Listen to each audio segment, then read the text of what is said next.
हे आदि शक्ति, हे जगत पालक नारायण, हे करुणा मूर्ति महादेव, आपकी अनुकंपा से ये पावन कथा वाणी में प्रवाहित हो और जो भी भक्त इसे सुने या पढ़े उसके जीवन में धर्म, शांति और वैराग्य का उदय हो।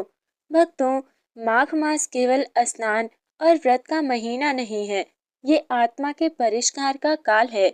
जहाँ पिछले अध्यायों में हमने माघ स्नान का महत्व, दान की महिमा, व्रत और नियमों की कथा, देवताओं की प्रसन्नता, पितरों की तृप्ति, इन सभी विषयों को जाना, वहीं अध्याय 11 हमें ये सिखाता है कि जब मन संयमित होता है तो भगवान स्वयं भक्त के हृदय में वास करने लगते हैं।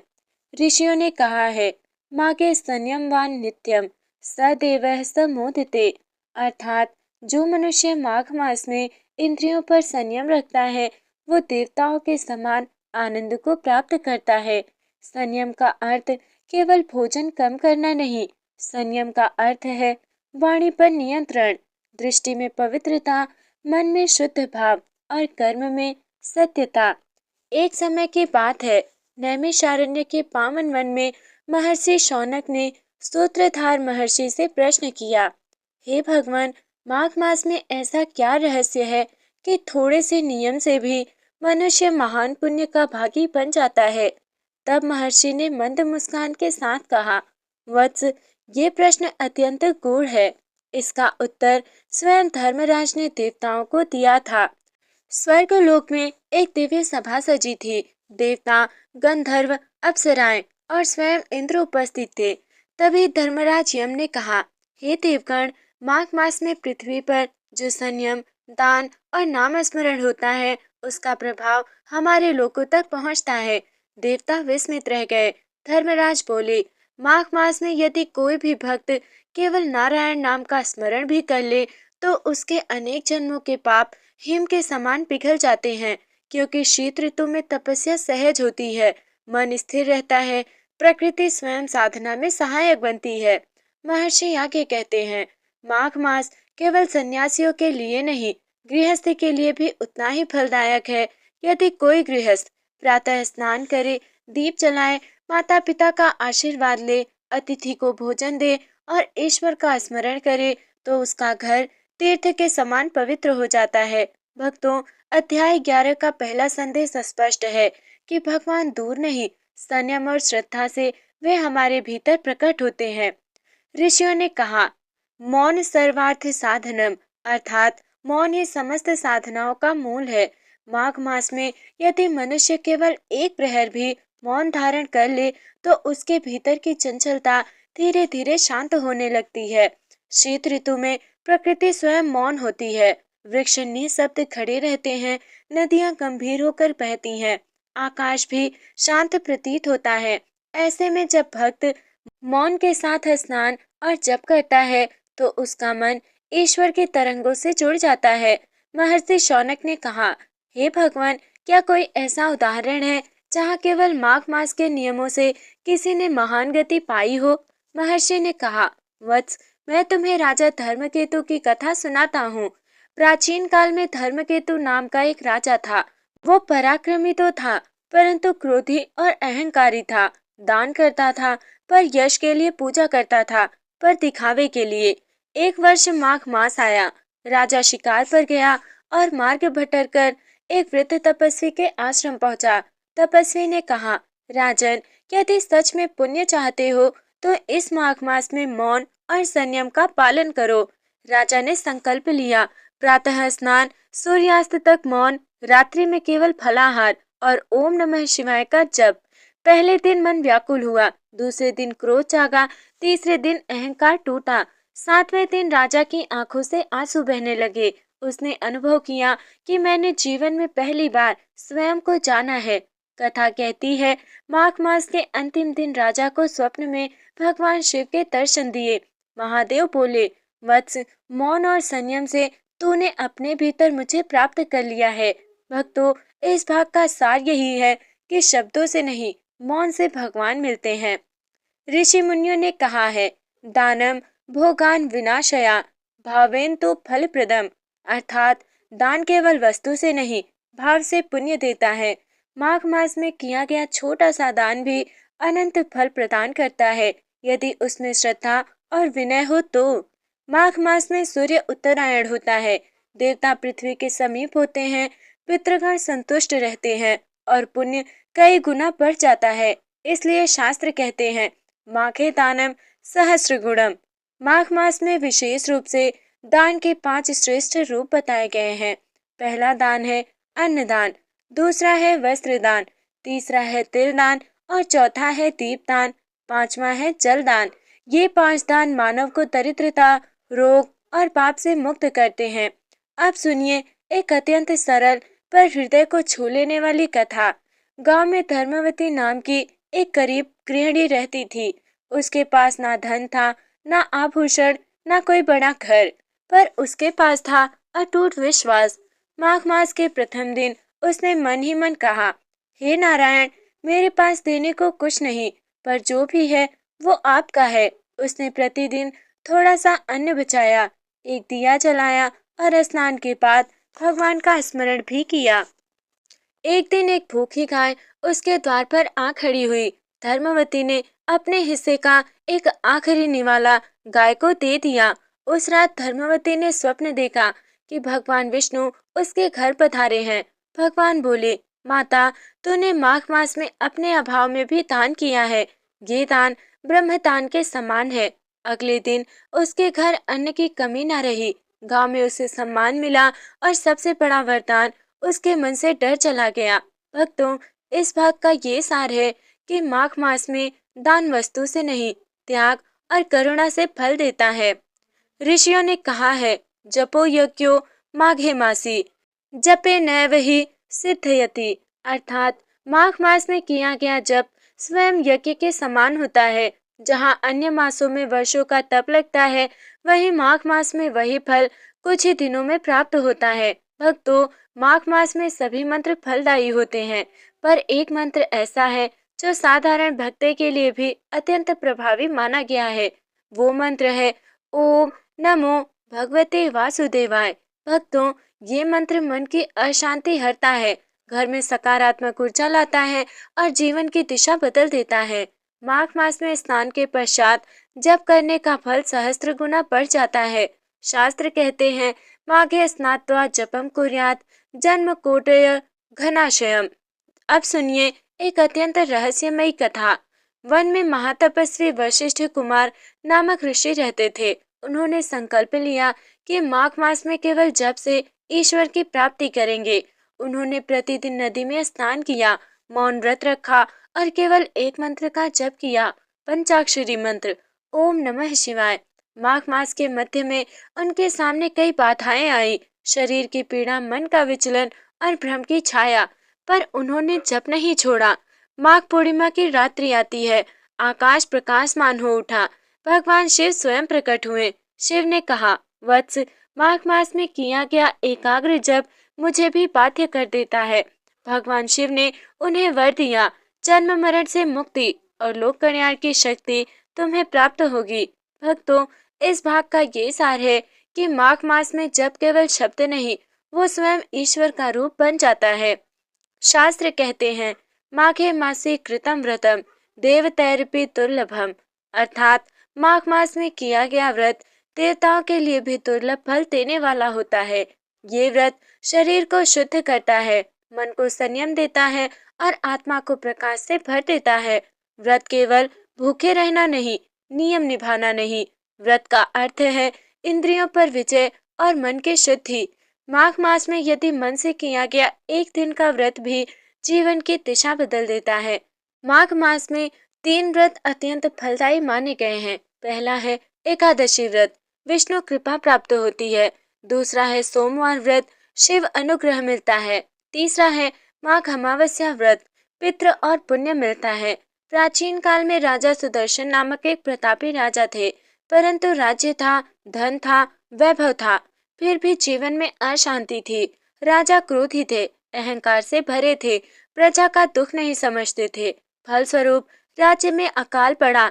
इसी बीच माघ मास आया। एक वृद्ध ब्राह्मण ने राजा से कहा, राजन, यदि आप माघ मास में सच्चे मन से एक व्रत रखें तो सब बदल सकता है। राजा ने माघ कृष्ण एकादशी को व्रत का संकल्प लिया। प्रातः स्नान किया, दान किया और मौन व्रत रखा और रात्रि में हरि नाम का जाप किया। व्रत के प्रभाव से राजा का मन शांत हुआ, अहंकार पिघल गया और करुणा जाग उठी। व्रत पूर्ण होते ही वर्षा हुई, फसल लहलहा उठी, प्रजा सुखी हुई। राजा ने सिंहासन से उतरकर प्रजा से क्षमा मांगी।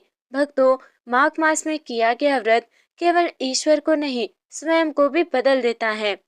शास्त्रों में कहा गया है, माघे दानम सहस्र गुणम, अर्थात माघ मास में किया गया एक छोटा सा दान भी 1000 गुना फल देता है। दान का अर्थ केवल धन देना नहीं, वस्त्र देना नहीं, सच्चा दान है समय देना, करुणा देना और पीड़ा देना। माघ मास में इन दानों को अत्यंत श्रेष्ठ माना गया है। पहला है अन्न दान, दूसरा है तिल दान, तीसरा है ऊनी वस्त्र दान और चौथा है घी व तिल का दीपक, पांचवा है गुप्त दान बिना नाम बताए। एक नगर में देवदत्त नाम का एक निर्धन सेवक रहता था। उसके पास ना धन था और ना ही वस्त्र और ना ही घर था, पर उसके पास था करुणा से भरा हृदय। एक ठंडी रात्रि देवदत्त ने देखा एक वृद्ध साधु सड़क किनारे कांप रहा है। देवदत्त के पास केवल एक ही कंबल था। उसने बिना बोले, बिना दिखावे अपना कंबल साधु को ओढ़ा दिया। उसी क्षण आकाश में दिव्य प्रकाश फैला। साधु मुस्कुराए और अदृश्य हो गए। रात्रि में देवदत्त को स्वप्न आया। भगवान बोले, तुम्हारा मौन दान महादान बन गया है। अगले ही दिन देवदत्त को सेवा का अवसर मिला। जीवन में सम्मान आया और अंत में मोक्ष की प्राप्ति हुई। भक्तों, दान में वस्तु नहीं, भावना देखी जाती है और माघ मास में गुप्त दान सबसे महान माना गया है। अधिकांश लोग मानते हैं कि मौन का अर्थ होता है ना बोलना, परंतु शास्त्र कहते हैं मौन अर्थात मन, वाणी और कर्म का संयम रखना। माघ मास में सूर्य उत्तरायण में होता है, प्राण शक्ति तीव्र होती है और मन शीघ्र शुद्ध होता है। इस समय किया गया मौन व्रत 100 यज्ञों के बराबर फल देता है। एक वन में शारदा नाम की एक तपस्विनी रहती थी। उन्होंने माघ मास में प्रतिदिन सूर्योदय से सूर्यास्त तक मौन व्रत धारण किया। एक दिन ग्राम के लोग उन्हें अपमानित करने लगे, कठोर शब्द बोले गए, पर शारदा शांत रही, मुस्कुराती रही, मौन नहीं तोड़ा। उनके मौन से लोगों के हृदय पिघलने लगे, क्रोध शांत होने लगा, वातावरण पवित्र हो गया। माघ पूर्णिमा की रात्रि आई। शारदा को भगवान विष्णु के दर्शन हुए। भगवान बोले, जिसने वाणी को जीत लिया उसने मन और कर्म को भी जीत लिया है। भक्तों, मन की अशांति नष्ट होती है। इसका व्रत करने से कर्मों का बोझ हल्का होता है और आत्मा प्रकाशमान होती है। भक्तों, अब हम जानेंगे माघ मास में मौन कैसे करें।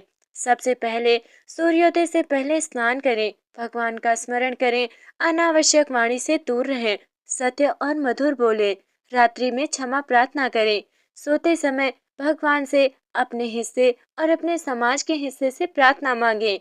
भक्तों, जहाँ शब्द समाप्त होते हैं वहीं से ईश्वर की वाणी शुरू होती है। शास्त्रों में कहा गया है, रात्रि का अंतिम प्रहर सूर्योदय से लगभग 1 घंटा 36 मिनट पूर्व ब्रह्म मुहूर्त कहलाता है। ये वो समय है जब प्रकृति मौन में होती है, जब देव शक्तियाँ सक्रिय होती हैं और जब मन सबसे शुद्ध होता है। माघ मास में यदि ब्रह्म मुहूर्त में स्नान, जप, ध्यान या मौन साधना की जाए तो उसका फल 1000 गुना बढ़ जाता है।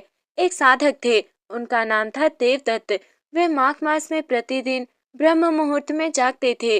ठंडी हवाएं, शीतल जल और गहन अंधकार होता था, फिर भी देवदत्त गंगा स्नान करते थे, ओम नमो नारायणाय का जप करते थे और दीप प्रज्वलित करते थे। एक रात्रि देवदत्त को अनुभव हुआ जैसे शरीर हल्का हो गया, मन स्थिर हो गया और हृदय में प्रकाश फैल गया। उसी क्षण उन्हें भगवान विष्णु और माता लक्ष्मी के दिव्य दर्शन हुए। भगवान बोले, जो रात्रि की निद्रा का त्याग करता है वो जन्म जन्म की निद्रा से मुक्त होता है। भक्तों, अब हम सबसे पहले जानेंगे ब्रह्म मुहूर्त में क्या करें।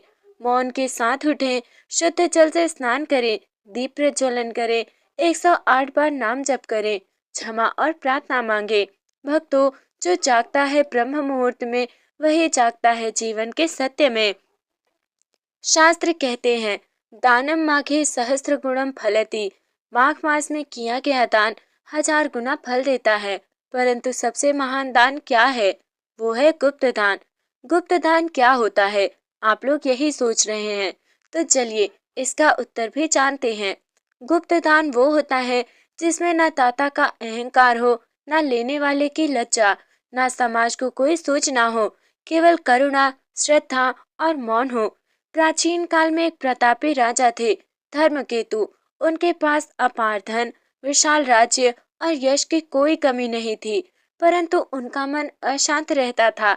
एक रात राजा ने स्वप्न में देखा, एक तराजू, एक पलड़े में उनका सारा दान, दूसरे पलड़े में एक छोटी सी मुट्ठी चावल, और आश्चर्य, चावल भारी था। प्रातः राजा ने विद्वानों से पूछा। विद्वान बोले, राजन, वो चावल एक गरीब स्त्री का गुप्त दान था, जो उसने माघ मास में बिना किसी को बताए किया था। राजा की आंखों में आंसू आ गए। उन्होंने समझा, दिखावे का दान पुण्य नहीं, अहंकार से किया गया दान बोझ बनता है। राजा धर्मकेतु ने निश्चय किया कि माघ मास में प्रतिदिन ब्रह्म मुहूर्त में उठेंगे, गुप्त रूप से दान करेंगे। राजा ने रात में अन्न रखाते, द्वार पर वस्त्र छोड़ जाते, दीप जलाकर चले जाते। ना नाम, ना पहचान और ना ही कोई प्रशंसा। कुछ ही दिनों में चमत्कार हुआ। राज्य में रोग घटने लगे, वर्षा समय पर होने लगी, प्रजा सुखी होने लगी। राजा का मन पहली बार शांत हुआ। भक्तों, अब आप सोच रहे होंगे, माघ मास में क्या दान करें? तो चलिए हम ये भी जानते हैं। तिल का दान करें, अन्न का दान करें और वस्त्र का दान करें। घी का दीपक जलाएं, कंबल का दान करें और जल पात्र दान करें, लेकिन मौन के साथ, अहंकार रहित होना चाहिए। भक्तों, जो दान दिखता नहीं, वही भगवान तक सीधा पहुंचता है। भक्तों, इस प्रकार माघ मास की ये दिव्य कथा हमें ये सिखाती है कि जब मन में श्रद्धा हो, कर्म में पवित्रता हो और हृदय में भक्ति की ज्योति चले, तो स्वयं भगवान अपने भक्त के जीवन में मार्गदर्शन करते हैं। माघ मास केवल स्नान दान का ही नहीं, बल्कि आत्मशुद्धि, संयम और ईश्वर से जुड़ने का पावन अवसर है। जो भी श्रद्धालु इस कथा को श्रद्धा से सुनता है, उसके जीवन से धीरे धीरे दुख, भय और नकारात्मकता दूर होने लगती है और जीवन में शांति, पुण्य और सकारात्मक परिवर्तन आने लगते हैं। यदि ये कथा आपके हृदय को स्पर्श करे, तो इसे अपने परिवारजनों और प्रियजनों के साथ अवश्य साझा करें, ताकि माघ मास की ये दिव्यता अधिक से अधिक लोगों तक पहुंच सके। कथा सुनने के लिए आपका हृदय से धन्यवाद। भगवान आप सभी पर अपनी कृपा बनाए रखे। राधे राधे। जय श्री हरि। जय श्री महादेव।